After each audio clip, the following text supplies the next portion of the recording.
Fuera llovía, pero mamá quería ir de excursión, así que fuimos al bosque.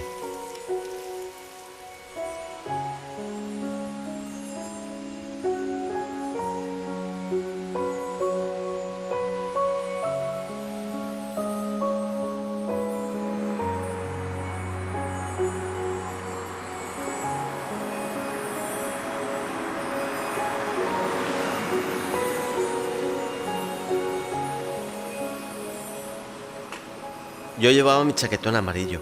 Me gustaba porque los canarios eran amarillos. Y yo tenía un canario que se llamaba Joey.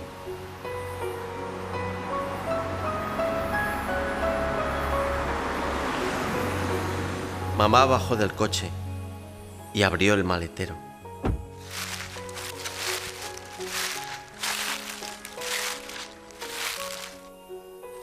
Cariño, tráeme la cuerda. Fuera hacía frío, pero salí a ayudarla.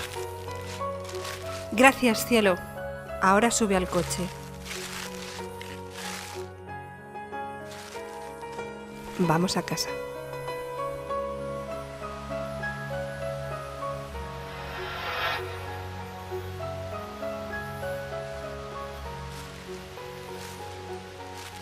Volví al asiento. Se estaba calentito. Oí 2 golpes.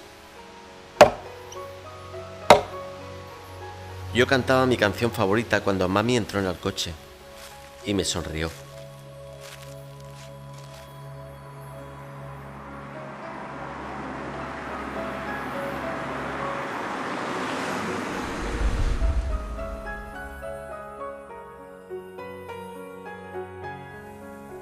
Regresamos a casa y papá se quedó en el bosque.